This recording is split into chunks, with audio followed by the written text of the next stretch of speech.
네, 오늘 이 새벽에 하나님께서 주신 말씀은 요한복음 5장 1절부터 18절까지의 말씀입니다. 제가 가지고 있는 성경으로 신약 성경 149페이지에 있습니다. 요한복음 5장 1절부터 18절까지의 말씀 우리 함께 교독하도록 하겠습니다. 그 후에 유대인의 명절이 되어 예수께서 예루살렘에 올라가시니라. 예루살렘에 있는 양문 곁에 히브리 말로 베데스라 하는 못이 있는데 거기 행각 5이 있고 그 안에 많은 병자, 맹인, 다리 저는 사람, 혈기 마른 사람들이 누워 물의 움직임을 기다리니 이는 천사가 가끔 못에 내려와 물을 움직이게 하는데 움직인 후에 먼저 들어가는 자는 어떤 병에 걸렸든지 낫게 되미르라. 거기 38배 된 병자가 있더라. 병이 벌써 오래된 줄을 아시고 이르시되 내가 낫고자 하느냐. 병자가 대답하되 주여 물이 움직일 때에 나를 못에 넣어주는 사람이 없어 내가 가는 동안에 다른 사람이 먼저 내려가나이다. 일어나 내 자리를 들고 걸어가라 하시니 그 사람이 곧 나아서 자리를 들고 걸어가니라. 이날은 안식일이니 유대인들이 병 나은 사람에게 이르되 안식일인데 내가 자리를 들고 가는 것이 옳지 아니하니 대답하되 나를 낫게 한 그가 자리를 들고 걸어가라 하더라 하니 너희에게 자리를 들고 걸어가라 한 사람이 누구냐 하되 고침을 받은 사람은 그가 누구인지 알지 못하니 이는 거기 사람이 많으므로 예수께서 이미 피하셨음이라.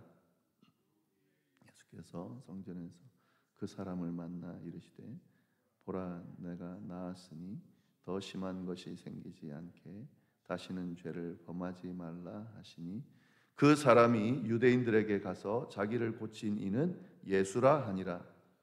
그러므로 안식일에 이러한 일을 행하신다 하여 유대인들이 예수를 박해하게 된지라. 예수께서 그들에게 이르시되 내 아버지께서 이제까지 일하시니 나도 일한다 하시매 유대인들이 이로 말미암아 더욱 예수를 죽이고자 하니 이는 안식일을 범할 뿐 아니라 하나님을 자기의 친아버지라 하여 자기를 하나님과 동등으로 삼음이로라. 삼으심이로라. 아멘. 네, 오늘 본문은 예수님께서 베데스다 연못에서 38년 된 병자를 고치는 기적이 언급되고 있습니다. 어떤 내용이 나오는지 우리 함께 보도록 하겠습니다. 먼저 좀 배경을 보시면은요, 1절부터 5절까지의 내용에 그 배경이 쭉 나오죠. 1절부터 보시면은 그 후에 이 앞에서 행했던 왕의 신하들 고친 그 이후를 이야기하는데 유대인의 명절이 돼서 예수께서 예루살렘으로 올라가시니라. 어느 명절인지는 모르지만 또 명절이 돼서 예수님께서 다시 예루살렘으로 올라가셨다 하는 겁니다. 그리고 예루살렘에 올라가셨는데 예루살렘에 있는 양문 곁에 히브리 말로 베데스다라 하는 못이 있는데 거기에 행각 5이 있었다. 베데스다라 하는 못이 있는 곳으로 갔는데 그 행각 안에는 많은 병자, 맹인, 다리 저는 사람, 혈기 많은 사람들이 누워 물의 움직임을 기다렸다. 그 행각에는 많은 병자들이 있는데 왜 병자들이 모여 있었냐면 물의 움직임을 기다리고 있었다는 거죠. 그게 무슨 말인가? 4절에 이는 천사가 가끔 못에 내려와 물을 움직이게 하는데 움직인 후에 먼저 들어가는 자는 어떤 병에 걸렸든지 낫게 되미르라.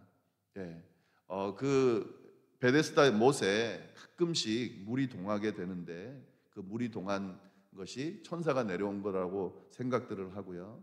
움직인 후에 제일 먼저 들어가는 사람은 병이 낫더라. 그래서 이제 병이 낫게 하기 위해서 사람들이 그곳에 모여 있었던 거죠. 근데 이 모든 사람이 못에 들어가서 병이 낫는 것이 아니라 물이 동할 때 또 동할 후에 제일 먼저 들어가는 사람이 낫기 때문에 계속해서 병자들은 많이 지금 있는 상태고 그래서 기다리고 있는 그런 상태인 겁니다. 5절, 근데 거기에 38배 된 병자가 있더라. 예, 그 병자들 중에 38배 된 병자가 있었다 하는 거죠. 뭐 정확하게 나오지는 않기 때문에 딱 그렇다 말할 수는 없지만 그 수많은 베데스다 못 옆에 있는 행각에 있는 그런 병자 중에 아마도 제일 심한 병자, 제일 오래된 병자가 아닌가 하는 생각이 듭니다. 왜냐하면 38회 동안 병자로 있었다는 거죠. 저희가 지금으로 하면 뭐 80, 90, 100세 뭐 이렇게도 많은 사람들이 이제 살기 때문에 사실 38배라 하면 그에 비하면 뭐 3분의 1 정도 병자로 있는 것으로 우리가 이렇게 생각하지만 사실 이 당시는 그렇게 수명이 길지가 않았습니다. 50세 정도 보는데요. 그렇게 생각을 한다면 38회라고 하면 38년 된 병자라는 것인데 거의 그 삶 전체를 병으로 그렇게 앓고 있는 사람이다라는 것을 알 수가 있습니다. 그런 병자가 있었다. 여기서 이제 이 병자가 주인공이 될 텐데요. 아주 오래된, 그러니까 고칠 수 없는 그런 병자를 예수님께서 고치셨다 하는 이제 이야기가 이어지겠죠. 예수님께서 그 병자를 보십니다. 그 수많은 병자들 중에 6절 보시면은 예수께서 그 누운 것을 보시고 병이 벌써 오래된 줄을 아시고 이르시되 내가 낫고자 하느냐. 예수님께서 이 38년 된 병자를 주목하셨는데 그가 이미 병이 오래 걸렸다는 것을 아시고요. 그렇게 접근하신 겁니다. 여기서 조금 이 앞에 나오는 그 기적을 행하는 것과는 좀 다르죠. 보통 병자들이 예수님 앞에 나와서 고쳐달라고 그렇게 보통은 하죠. 근데 지금 여기서는 38년 된 병자가 고쳐달라고 한 게 아닙니다. 예수님께서 그 많은 병자 중에 이 병자를 주목했다라고 하는 거죠. 예수님께서 먼저 주목하고 다가오실 때도 있습니다. 또 특히 이렇게 극심한 정말 절박한 그리고 어떤 희망이 없는 그런 상황에 있는 자를 예수님께서 먼저 다가오신다라고 하는 사실을 보여주고 있습니다. 사실 이 말씀은요, 이 뒤에도 나오는 내용을 계속 우리가 나누겠지만 먼저 좀 말씀을 드리면 이 본문을 보면서 우리가 38년 된 병자를 고쳤구나, 이게 병을 고치는 예수님, 우리가 이렇게 이해할 수도 있는데 사실 오늘 본문은 그것보다는 더 나아가서요, 절대 고칠 수 없는 그런 정말 오래된 다 희망이 없는 그런 병자를 고치시는 예수님의 모습을 지금 드러내고 있습니다. 이 의미는 뭐냐면 결국에는 사실은 죽을 수밖에 없는 희망이 전혀 없는 그런 인류를, 그렇게 죄로 물든 인류를 예수님께서 먼저 다가오셔서 고쳐주시는, 그런 회복시켜 주시는, 치유해 주시는, 구원해 주시는 그런 의미가 이 안에 담겨 있는데, 그런 내용은 뭐 이렇게 딱 있지는 않지만 저희가 요한복음 전체를 보면서 이 의미가 그런 거구나, 예수님의 구원하심에 대한 어떤 그런 하나의 예표가 되는구나라는 사실을 우리가 발견하게 됩니다. 그리고 여기서 이제 이 병을 고치는 과정을 봐도 마찬가지입니다. 지금 이 사람들이 베데스다 못에 모여서 낫기를 지금 생각하면서 기다리고 있는 상황이죠. 근데 이 사람들이 병을 낫는 과정은 아주 율법적입니다. 왜냐하면 이 사람들이 그냥 가만히 있어서 낫는 게 아니에요. 지금 그 천사가 내려와서 이 못이 움직이는 것을 기다리고 있는 거죠. 이때까지는 나을 수가 없는 겁니다. 그리고 그 물이 동할 때의 규칙이 있습니다. 그 규칙이 뭐냐면 물이 동한 후에 제일 먼저 그 물에 들어가야 됩니다. 그러니까 이 규칙을 지키지 못하면 절대로 나을 수 없다라고 하는 의미가 이 안에 포함되고 있는 거죠. 그러니까 그 물에 제일 먼저 들어간 한 사람을 제외하고는 병을 낫는 이 과정이 이 단계를 거쳐야 될 뿐만 아니라 그 규칙을 지키지 않으면 병이 낫지 못한다라고 하는 그런 상황을 이야기해 주고 있는 겁니다. 우리가 지금 구원받기 위해서 지금 이 구원이 필요한 사람들이라는 인류 사람 존재가 구원이 필요한 존재라는 것인데, 이 구원에 이르기 위해서 수많은 사람들이 또 종교를 통해서 구원받는 과정으로 접근하는 그 과정을 보면 율법적이죠. 예. 뭔가 일을 많이 하고 또 종교적인 어떤 행위들을 많이 하고 선을 많이 쌓고 또 신을 감동시키는 그런 어떤 행위들을 해야 구원받을 수 있다라고 하는 이 조건을 충족시키기 위해서 구원의 과정들을 진행하고 있는 거죠. 그러나 그 구원의 과정은 참으로 안타깝게도요, 그 일을 행하는 극히 소수의 사람들, 근데 사실 그 소수의 사람들도 구원을 받는지 안 받는지는 모를 일입니다. 예. 예를 들면 성인들 있잖아요. 종교를 창시한 이들. 예, 그들은 정말 우리와는 좀 다르게 인생의 어떤 의미들을 완전히 넘어서서 득도함으로 그들이 구원받았다라고 지금 이야기하죠. 그러나 그가 구원받았는지도 모를 일뿐만 아니라 그 외에는 다 구원받을 수 없다는 그런 의미가 되는 겁니다. 예를 들면 부처가 되기까지 그런 어떤 부처가 수행했던 그 수행들을 감당을 하고 또 그가 터득했던 그 도에 이르지 못한 사람들은 구원받지 못하는 게 되는 거죠. 이게 이제 이 세상의 일반적인 그런 종교로서 접근할 때의 구원의 과정입니다. 그런데 지금 이거 딱 그 과정이에요. 예. 이 지금 병을 낫기 위해서 이들이 기다리고 있는 과정은 그런 과정이다 하는 거죠. 그러나 예수님께서 낫게 하시는 과정은 그런 율법을 거쳐서 진행되는 과정이 아니라 처음부터 끝까지 은혜죠. 예. 예수님께서 먼저 다가가셔서 고쳐지지 않는 희망이 없는 그런 사람에게 먼저 접근하시고 그를 고쳐주셨다. 이게 복음이죠. 이제 복음의 내용도 이 안에 담겨 있다는 것을 우리가 좀 보면 좋겠습니다. 이 베데스다라고 하는 이 이름의 의미는 은혜의 집이라는 의미입니다. 은혜의 집. 예. 그러니까 지금 은혜의 집에 사람들이 모여 있는 거예요. 근데 은혜의 집에 모여 있는 이 사람들의 모습 속에는 사실은 은혜가 없는 거죠. 예. 낫는 사람에게는 은혜겠지만 그 극도의 소수의 사람 외에는 언제 물이 동할지도 모르는 그런 아주 낫는 사람이 정말 적은 그런 상황에서 이 은혜의 집에 모여 있는 병자들은 전혀 은혜를 받지 못하는 그런 과정의 모습을 지금 보여주고 있다 하는 거죠.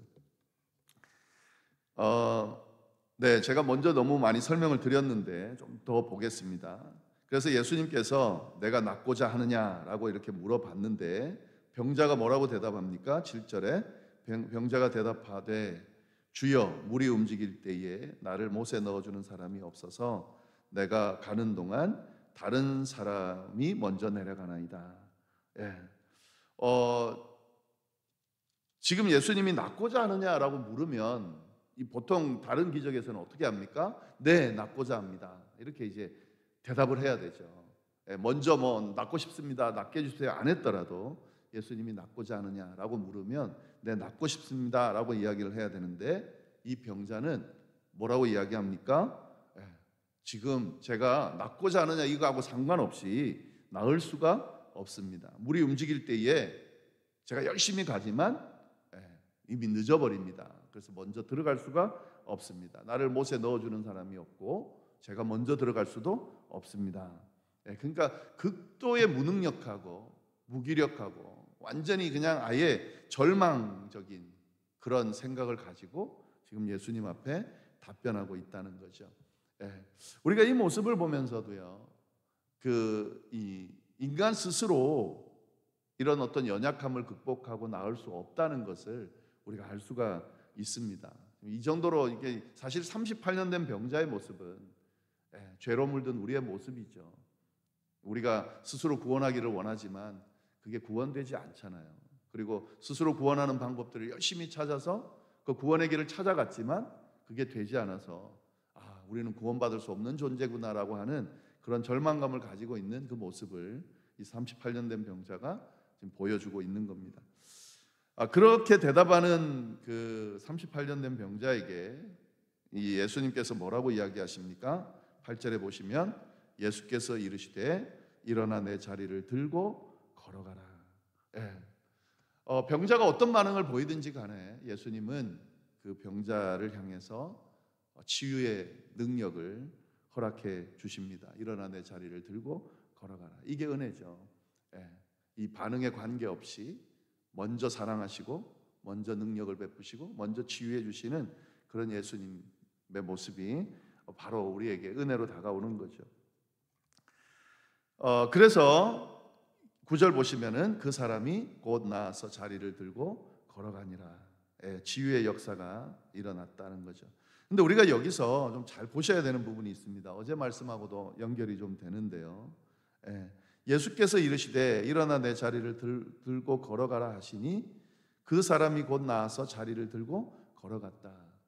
이 예수님께서 치료할 때에 그 치료의 능력이 어디로부터 오는가를 오늘도 주목을 좀 잘 하셔야 됩니다. 그 치료의 능력은 철저하게 예수 그리스도의 말씀을 통해서 이루어진다 하는 거죠. 예수님께서 지금 치료의 능력을 행하시면서 하신 행위는 단순하게 말씀을 선포하신 것 외에는 없습니다. 예수님이 일어나 내 자리를 들고 걸어가라 하시니, 말씀하시니 그 사람이 곧 나아서 자리를 들고 걸어가니라. 여기에 어떤 다른 무슨 행위 있잖아요. 뭐 이런저런 행위들, 낫게 하기 위해서 무슨 능력을 행하기 위해서 행하는 그런 행위들이 자리 잡은 자리가 없습니다. 단순히 예수님의 그 말씀 자체가 능력이고 그 말씀을 통해서 이런 역사가 일어난다라고 하는 사실을 우리가 잘 기억할 필요가 있습니다. 우리가 이 복음서 말씀을 보면서 이런 생각을 할 수가 있죠. 복음서에 예수님의 기적이 일어나는 걸 보면서 야, 참 부럽다. 왜냐하면 이 당시 예수님이 직접 계실 때에는 그때는 예수님께서 병자들을 직접 고치셨잖아요. 병자들이 예수님 앞에 직접 나아갔고 예수님께서 그 병자들을 직접 보시고 직접 고쳤습니다. 사실은 우리는 예수님이 안 계시는 시대를 살아가고 있습니다. 우리가 힘들고 또 어른 병에 걸렸을 때 이 당시처럼 예수님이 직접 계셨다면 그러면 예수님께 직접 아뢰고 예수님께서 직접 고쳐주셨을 수 있었을 텐데 지금은 그렇지 않다라고 그렇게 생각할 수 있겠죠. 그러나 성경은 그렇게 이야기하지 않습니다.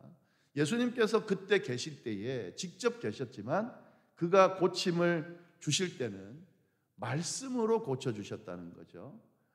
말씀을 선포하니까 고쳐졌다는 거예요. 근데 그 말씀이 오늘날도 여전히 유효하다라고 하는 사실을 우리가 정확하게 알 필요가 있습니다. 오늘 예수님께서 우리를 고치실 때에 어떻게 고치실까요? 말씀으로 고치신다는 거죠.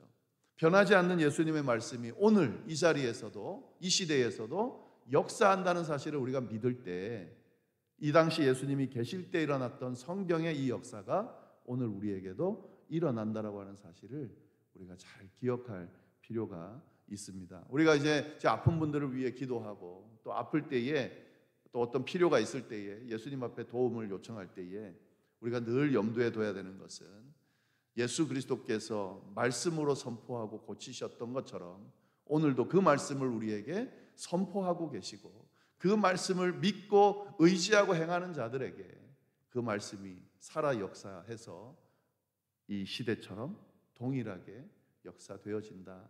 우리가 그걸 믿기 때문에 예수님 앞에 기도하는 거고 우리가 마치 이 병자처럼 고쳐달라고 주님 앞에 나아갈 수 있는 거죠. 이 부분을 우리가 좀 잘 기억할 수 있기를 바랍니다. 네, 그리고 이제 안식일 논쟁인데 요 뒤에 안식일 논쟁은 그때 이 38년 된 병자가 낫는 이 과정을 보고 그날이 안식일이었습니다. 그래서 이 안식일 날 병을 고치는 것에 대해서 유대인들이 시비를 걸죠. 안식일에 병이 나은 그것에 대해서도 시비를 거는 거고요. 또 병을 고치는 행위를 한 것에 대해서도 시비를 겁니다. 그러나 예수님께서 분명하게 이야기하시죠. 이 안식일이 그 율법을 지키는 것도 중요하지만 그 안식일이 가지는 의미는 하나님의 사랑과 하나님의 뜻을 드러내는 것이 더 중요하다. 너희가 진짜 중요한 본질을 잊어버리고 안식일만 지키려 하면서 하나님의 그 뜻과 마음을 저버린다라고 지금 이렇게 이야기하는 내용이 나옵니다. 네, 오늘 말씀 쭉 보시면서 많은 내용들이 있지만 오늘 특별히 그 앞에 제가 말씀드린 38년 된 병자를 고치시는, 아무리 오래된 병이라도 고치시는 예수님의 능력, 그리고 이 병뿐만 아니라 죄로 물든 우리의 인류를 구원하러 오신 예수님의 그 은혜를 생각하는 그런 시간이 될 수 있기를 바라고요. 그리고 말씀을 통해서 역사되어진다. 우리가 지금 나누고 있는 이 말씀이 오늘도 살아서 역사해서 이 말씀을 믿고 의지하는 자에게 이 예수님 당시에 경험했던 모든 은혜를 경험할 수 있다라고 하는 사실 좀 잘 기억하면서 오늘 하루를 잘 사시면 좋겠습니다. 기도하겠습니다. 하나님 아버지, 참으로 감사합니다. 귀한 말씀 주셔서 감사하고 이 말씀 붙들고 오늘 하루를 또 살 수 있도록 인도해 주셔서 감사합니다.